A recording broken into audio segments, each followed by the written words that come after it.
உருக்கு பொருள்களில் உள்ள துருவை அகற்றுவதற்கு, உணவு தொழில்நுட்பத்தில் எண்பு பகுதிகளில் இருந்து ஜெலட்டின் உற்பத்தி செய்வதற்கு, அரச நீர், அரச நீர்னா கிங் வாட்டர் எல்லாம் வராது, எக்வாரீஜியா.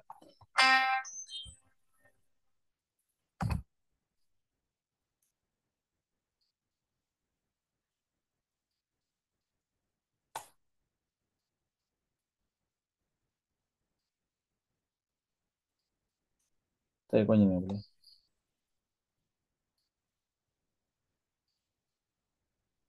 சரி,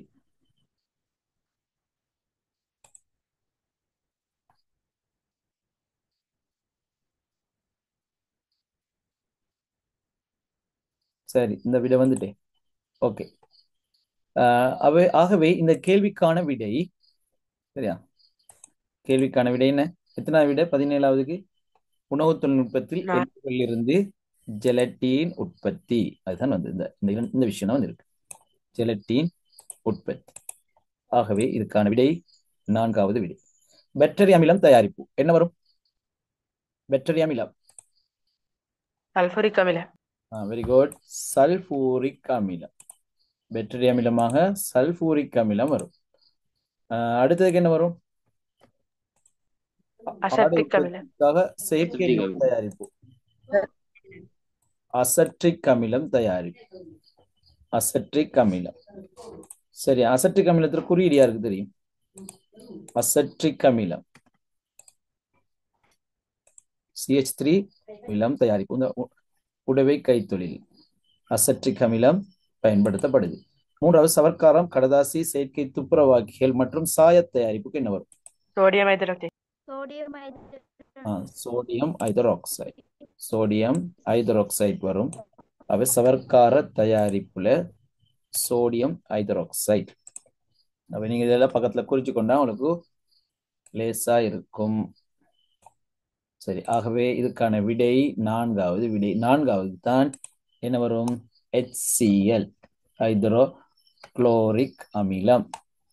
அவை பட்டரி அமில தயாரிப்பு, பெட்ரி அசிட், சல்பூரிக் அமிலம். ஆடை உற்பத்திக்கு செயற்கை நூல், அசட்ரிக் அமிலம். சவர்க்காரம், கடதாசி, செயற்கை துப்புரவாக்கிகள் மற்றும் சாய தயாரிப்பு, சோடியம் ஹைதராக்சைடு. உணவு தொழில்நுட்பத்தில் எண்புகளில் இருந்து ஜெலட்டின். ஜெலட்டின் பயன்படுத்தப்பட்ட ஒரு உணவு யாருக்கு சொல்லேன்? ஜெலட்டின் பயன்படுத்தப்படும் ஒரு உணவு. மாஸ்மெலா. மாஸ்மெல்லாவா? அன்றாடம் பொதுவாக சாப்பிடுறது ஒரு சிறிய உணவு. யோகட். சரியா? யோகட்ல ஜெலட்டின் இருக்காது, அதனால டிக்கா இருக்காது. சரி, ஆகவே 17க்கு 4. 18வதுக்கு நாங்க போவோம். இப்ப 18வது லேசான கேள்வி. சரி, விடி அனுப்புங்க பார்ப்போம். 18வதுக்கு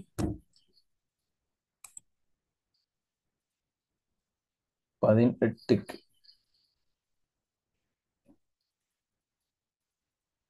ஃபாய்க்கு அனுப்பியிருக்காங்க.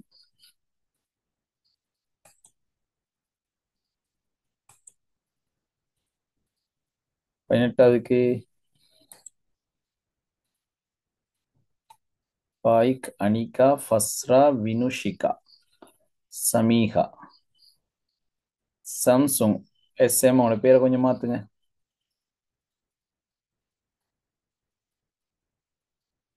நஸ்ரின் பானு.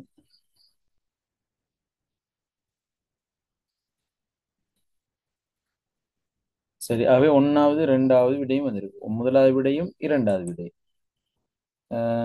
சரி, 1வது விடையை அனுப்பினீங்க, 2வது விடையை அனுப்பினீங்கன்னு பார்ப்போம். இதுல அம்மார் ஆன்சர் வர இல்லையே. சனா, ரிஃப்கியா.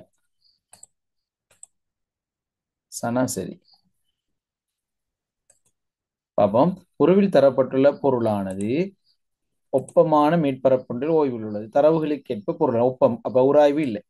சரி, உராய்வை பத்தி யோசிக்க தேவையில்லை. அம்மாரும் சரி. ஓகே. 10 நியூட்டன் விசை தொழிற்படும் திசையில் சீரான வேகத்தில் பயணிக்கும் 10 நியூட்டன். அப்ப விலையில் விசை எங்க இருக்கும்? உங்கள பக்கம் இருக்கும். சரியா? 10 நியூட்டன், உங்களை 4 நியூட்டன். விலையில் விசை எங்கள பக்கம் 6 நியூட்டன். உங்களை 6 நியூட்டன் ஒன்று இருக்கும். ஆனால் 10 நியூட்டன் விசை தொழிற்படும் திசையில் சீரான வேகத்தில் பயணிக்கும். சீரான வேகம் என்று இங்கு சொல்ல முடியாது. ஏற்கனவே 4 நியூட்டன் இங்க தாக்கிக் கொண்டே இருக்கு. சரியா? 4 நியூட்டன் விசை தாக்கிக் கொண்டே இருக்கு. ரெண்டாவது பார்ப்போம். 10 நியூட்டன் விசை தொழிற்படும் திசையில் சீரான ஆர்முடுகளில் பயணிக்கும். சரியா? 10 நியூட்டன் விசை தொழிற்படும் திசையில் சீரான ஆர்முடுகளில் பயணிக்கும். ஒப்பமான மேற்பரப்பு உராய் விசை இல்லை. அந்த 10 நியூட்டன் மட்டும்தான் எதிராக தாக்குது. அவன் 6 நியூட்டன் ஒன்று இருக்குது.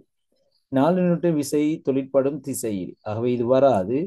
4 நியூட்டன் விசை தொழிற்படும் திசையில் ஏற்கனவே தொழிற்படுவது நாங்க 10 நியூட்டன் தொழிற்படும் திசையில் கண்டுபிடிச்சிட்டோம். அப்ப இதுக்கு நீங்க நியாயப்படி சொல்லி இருக்கணும் முதலாவது விட அல்லது இரண்டாவது விட.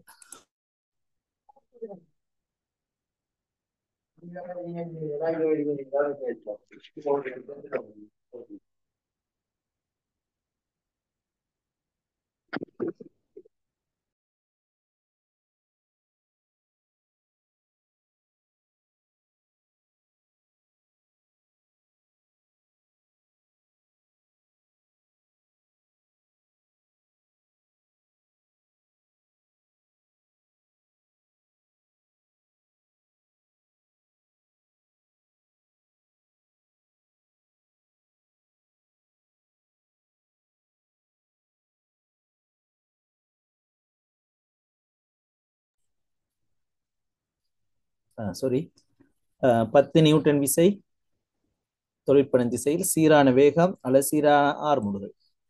இந்த டவுட் மட்டும்தான் அவளுக்கு வந்திருக்கணும். ஆகவே இதுக்கான பொருத்தமான விடை இரண்டாவது விடை. சீரான ஆர்முடுகள். எஃப் சமன் எம்ஏ. எஃப் ஒன்று இருக்கு 6 நியூட்டன், இங்க எம் ஒன்று இருக்கு.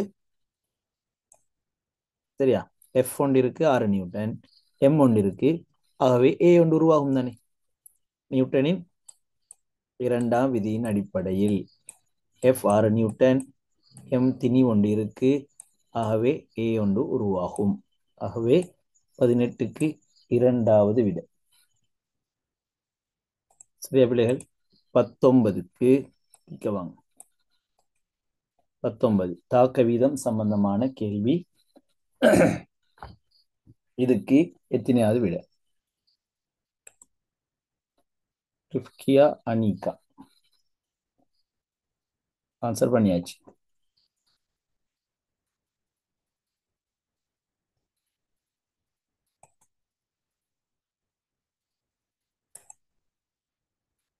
ஃபாய்க்.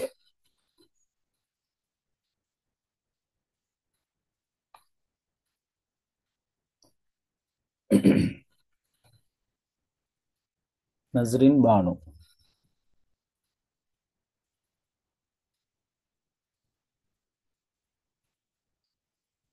வினுஷிகா. வந்த விடைகள்ல 2 வகையான விடை வந்திருக்கு. முதலாவது விடை வந்திருக்கு, இரண்டாவது விடை வந்திருக்கு. ஃபஸ்ரா முஸ்னி அகமட்.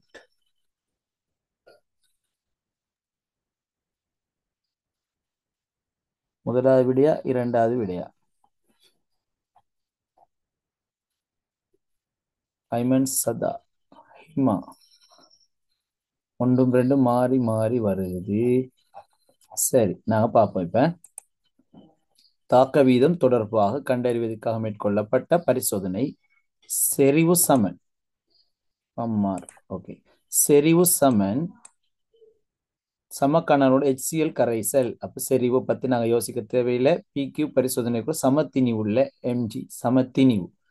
நாடா கீழம் ஒன்றும் சிறு துண்டுகளாகவும், அப்பீல நாடா கீழம் இங்க சிறு துண்டுகள். இங்கு பெறப்படும் அவதானிப்புகள் தொடர்பாக சரி, இரண்டிலையும் தாக்க விகிதத்தில் செல்வாக்கு செலுத்தும் எக்காரணி பரிசோதிக்கப்படுது. அதை சொல்லுங்க பாப்போம். தாக்க விகிதத்தில் செல்வாக்கு செலுத்தும் எக்காரணி இங்கு பரிசோதிக்கப்படுது.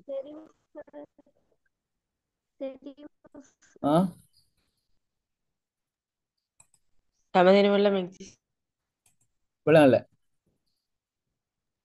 சமதினிவுள்ள மெக்னீசியம். சமத்திணிவு தந்திருக்கு, செறிவு சமன் தந்திருக்கு. இங்க தாக்க விதத்தில் செல்வாக்கு செலுத்தும் காரணி என்ன? செறிவு. சரிவா? செறிவு சமன்னு சொல்லப்பட்டிருக்கு. சமதினிவு.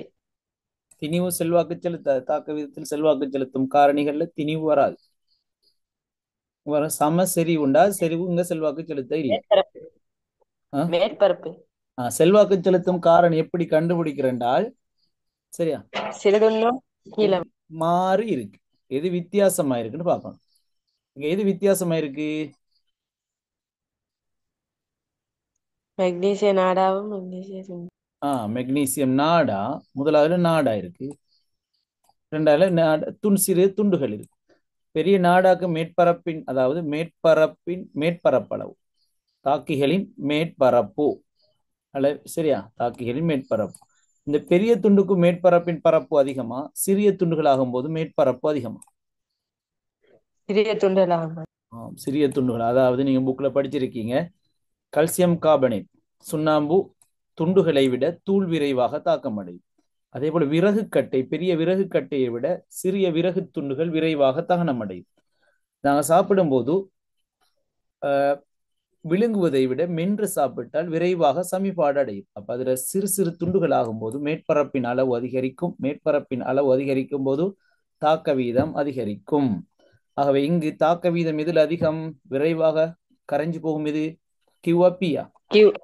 கியூ தான் தாக்க கியூ. வீதம் அதிகம். சரியா, கியூ தாக்க வீதம் அதிகம். இப்ப நாங்க பார்ப்போம் கூற்றியே. கியூ குழாயில் வாயு குமிழிகள் வெளியேறும் வேகம் பி குழாயை விட அதிகம். சரியா பிள்ளையா? அவசர சரி. வாயு உற்பத்தி ஆகுமா? கூற்று சரி. விரைவாக மெக்னீசியம் கரைவது, விரைவாக மெக்னீசியம் கரைவு அப்படின்னா தாக்க வீதம் விரைவாக நடப்பது பி குழாயில் ஆகும். சரியாது? இல்ல. ஆகவே ஏ கூற்று சரி, பி கூற்று தவறானது. எத்தனை விட?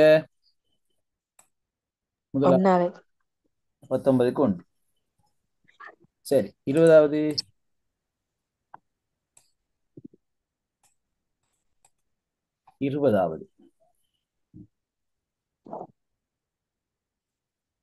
ஆன்சர் அனுப்புங்க.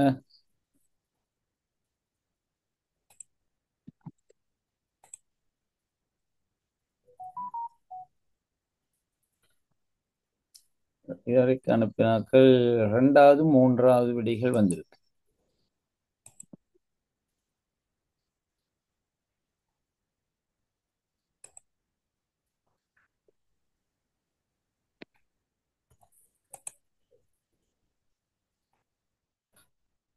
ஹிமா, ஷம்லா, சமீஹா, ரிஃப்கியா.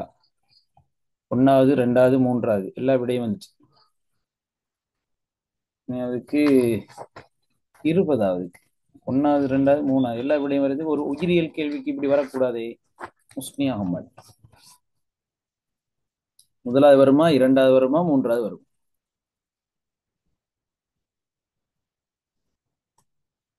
போய் இன்னொரு செக் பண்ணி பாருங்க உங்களோட ஆன்சரை. சரி, நாங்க பார்ப்போம். இப்ப தாவர பாகங்கள் சில கீழே தரப்பட்டுள்ளன. இவற்றுள் புடைக்கல விலையம், ஒட்டுக்கல விலையம் மற்றும் வல்லுருக்கல விலையம் என்பவற்றை கொண்ட தாவர பாகங்களை குறிக்கும் எழுத்து. சரியா, அதாவது இலையங்கள் தொடர்பான பாடம். இலையங்கள், அப்ப இலையங்கள் பாடத்துல எங்களுக்கு தெரியும், நாங்க இலையங்கள் படிச்சிருக்கோம். நிலை இலையம், சிக்கலான நிலையம், பிரியிலையம், நிலை இலையம். அப்ப அதை நாங்க பிரிப்போம். அதுல பிரியிலையங்கள் எங்களுக்கு தெரியும். எளிய பிரியிலையம் 3 வகைப்படும். மீட்டலுக்காக சொல்றேன். இடைப்புகுந்த பிரியிலையம், உச்சி பிரியிலையம், இடைப்புகுந்த பிரியிலையம், பக்க பிரியிலையம். நிலை இலையத்துல தான் இங்க கேள்வி வந்திருக்கு. எளிய நிலை இலையம், சிக்கலான நிலை இலையம். எளிய நிலை இலையம் புடைக்கல விலையம், ஒட்டுக்கல விலையம், வல்லுருக்கல விலையம். இப்ப இதுல நாங்க பார்ப்போம். புடைக்கல விலையம் ஃபர்ஸ்ட்டுக்கு இருப்பதனால நாங்க அதுக்குரிய விஷயத்தை பார்த்துட்டு வருவோம். புடைக்கல விலையம்,